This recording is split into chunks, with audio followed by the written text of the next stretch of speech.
Now I will be teaching you about the occipital lobe. So the yellow color code you see, lobe you are seeing is the occipital lobe.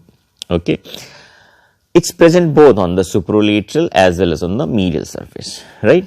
And on the medial surface, like you know, this is a superior and inferior occipital gyrus, separated by a transverse gyrus here, and here you are seeing is this calcarine sulcus, right? And this is this area you're seeing is like a tongue shaped, so this is called the lingual gyrus, right? So let me tell you that this the importance about this, the sulcus, which is mainly responsible, which is mentioned as the primary visual cortex. That area is area number 17, and the sulcus is called the calcarine sulcus. You are seeing here, this is the calcarine sulcus. This is sulcus is the calcarine sulcus. Got it? And now think about what type of sulcus is this. I have taught you about the different types of sulci. This is a complete sulcus.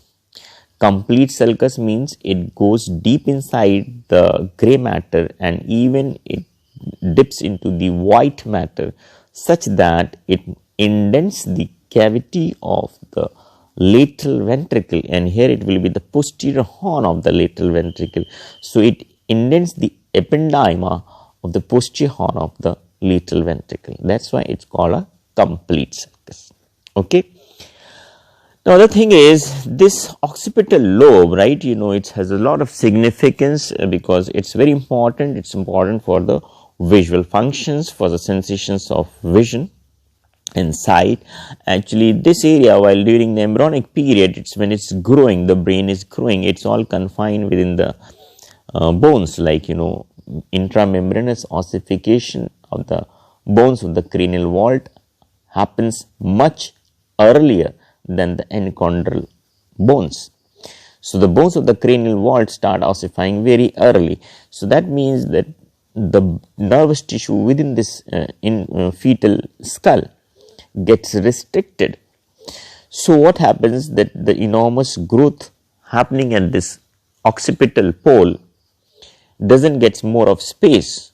So this calcarine sulcus, because of its exuberant growth, it moves on the lateral surface. It gets, it reaches onto the lateral sulcus in the form of, you can see here, like this much. And this much sulcus on the superolateral continuation of the calcarine sulcus is called post calcarine sulcus. So this is called post calcarine sulcus. But now this is classified differently. This is example of axial sulcus. This is an example of complete sulcus. Why axial? Axial sulcus is a form because of the exuberant growth of the tissue, and because it gets folded on itself, because there was no more space to spread around. So that's why it's called axial sulcus. Okay. Then another important thing about this, there's so many important points about this. So calcarine sulcus is, yes, so calcarine sulcus, I'm telling you that calcarine sulcus, the radiations, the optic radiations from the LGB, right, lateral geniculate body, the fibers, 90% of the fibers from the optic tract, they relay into this LGB, and from there these fibers which reach to the calcarine sulcus are actually called geniculocalcarine tract or the optic radiations. So before they reach here, these are the third order neurons which reach here, third order neurons of visual pathway which reach here. It's a band which reaches here, right? There's a Mayer's loop, right? I have all taught all you in all this in your visual pathway. So Mayer's loop, which was representing the lower half of the hemiretinae, and there's radiations, optic radiations reaching from the upper half of the retinae. All of them, they are relaying here. So the fibers which are representing the lower half of the retinae, from the LGB, they wind around this inferior horn of the little ventricle, that's called Meyers's loop, and they come and relay here on the inferior surface of the calcarine sulcus. That means there is a representation of the lower half of the retina on the inferior surface of calcarine sulcus, and fibers coming representing the upper half of the retinae, they come and relay here onto the upper surface of calcarine sulcus. And don't forget that lower half of the retina represents the upper half of the visual field. Upper half of the retina represents the lower half of the visual field. Okay, so that optic radiations, when it reaches here, you know, like the CNS, that includes here in the brain and cerebellum, it's a gray matter which is on outside and the white matter which is on inside. And in brainstem and in spinal cord, it's the white matter which is on outside and the gray matter is central. So here with those band of optic radiations, when they reach here, before reaching to the gray matter, they are placed here onto the surface, and that's why you find is a white band of fibers running in the calcarine sulcus onto the surface, right? And that band, important is, it's visible to the naked eyes. In the gross specimen, you can see that white band of fibers running over to this calcarine sulcus, and that is called stria of Guignard. That's called stria of Guignard. Stria of Guignard is, and you know, and because of that, this area is also called as striate area. This is also called as striate area. Okay. Okay, and then the fibers of coming from, you know, the retina, they have the same pattern how it was in the retina, and same pattern comes and relays in the lateral geniculate body, and from lateral geniculate body the same pattern is relayed here.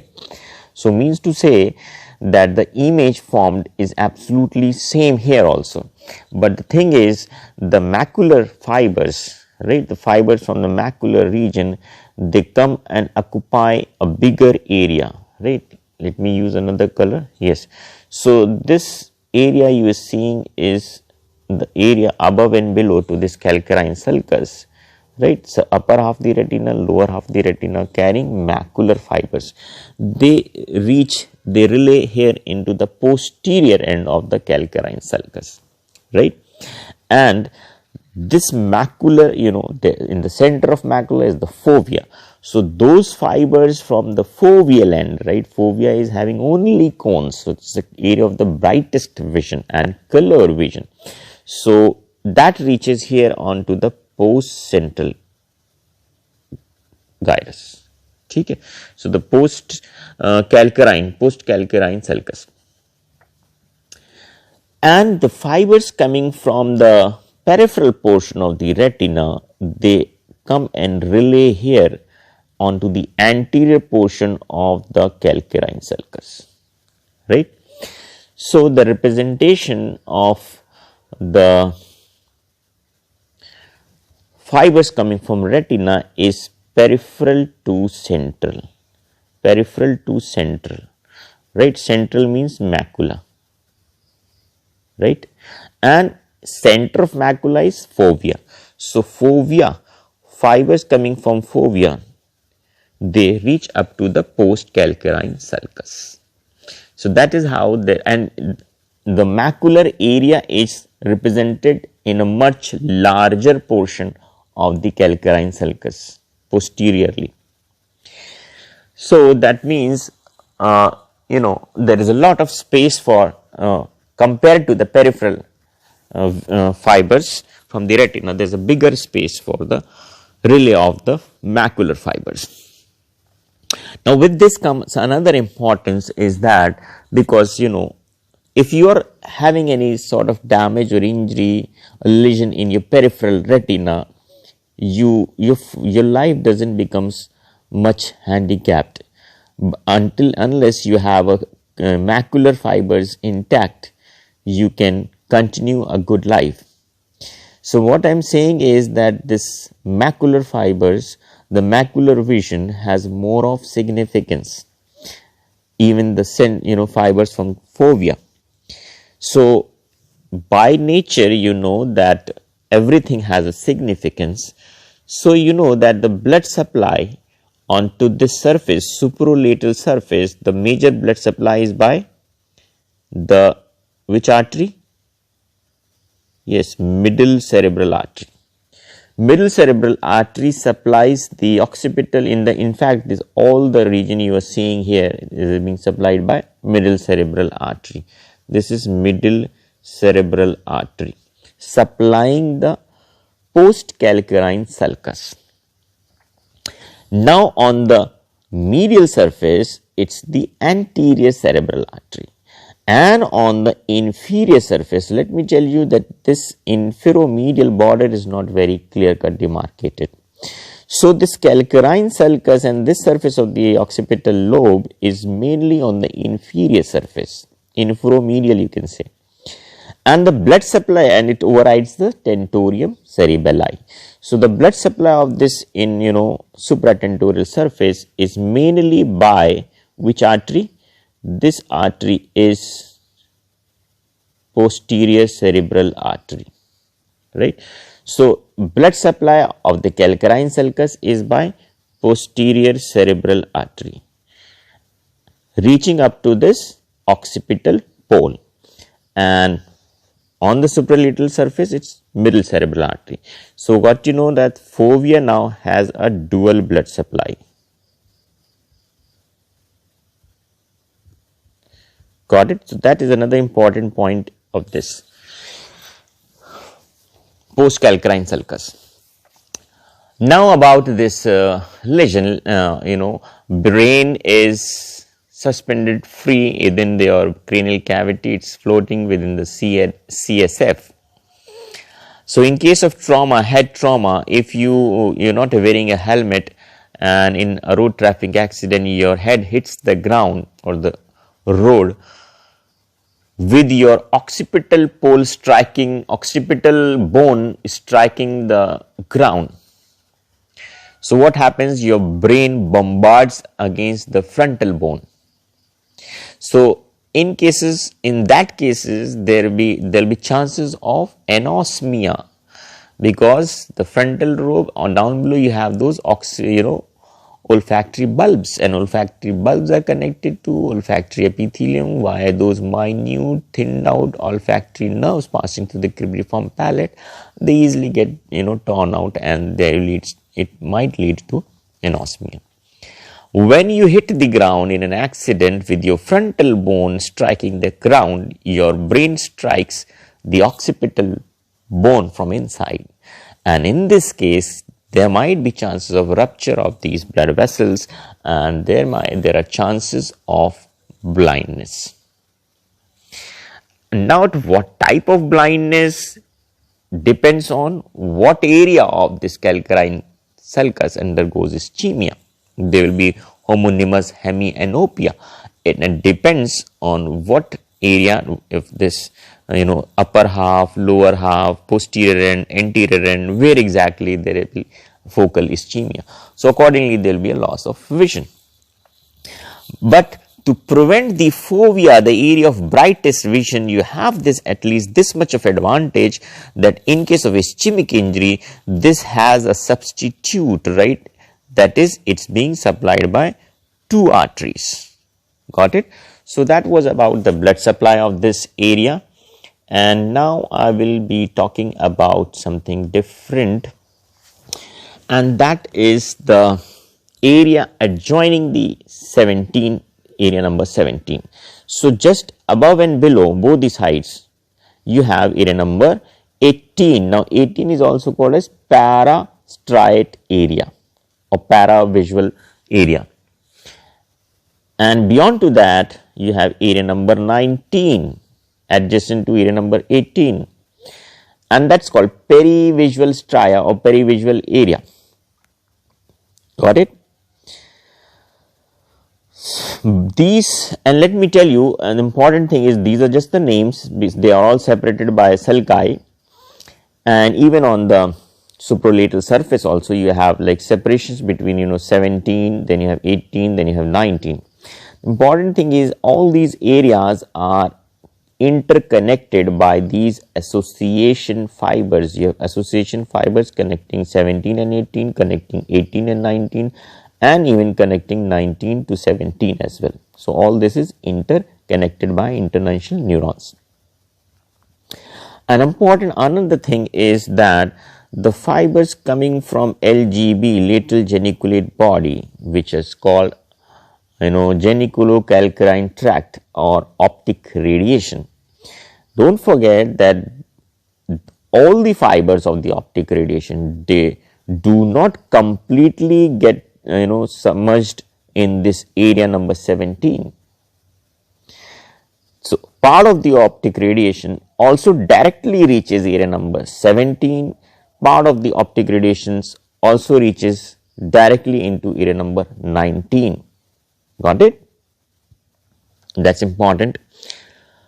Okay, then what will be the purposes of these areas? These areas are actually, now let me tell you, first of all, 17 is related to, which was a primary visual area. It helps you identify that there is light or there is no light, right? So appreciation of the brightness, the intensity of light, vision is that, you're seeing the things around, that means your 817 is fine. But to understand the depth of the, vision means the three-dimensional view, the height, the length, the breadth, the curvatures, the corrugations and everything, if you're appreciating with the help of these peri and para visual striate areas, area 17, 18 and 19. So one thing is that, then you also are appreciating the shades of colors. So that also is being helped by these association areas, visual association area 18 and 19. These are also called visual association areas. Okay. Then you have another thing is like, one thing is, three-dimensional view, then you have colored view with the help of these associations. And another important thing is with your past experiences. That's why it's called as visual psychic area also. So with your past experiences, it helps you recognize the objects. Like your, the person whom you will be able to identify because of these visual psychic areas. So they also retain the memory here of your visual experiences, right? So this is all interconnected, and yes, so representation of the retina, don't forget that peripheral is anterior and macula is the posterior end, right? Okay, stria of Guignard also I have told you. So I think this much of the occipital area is done.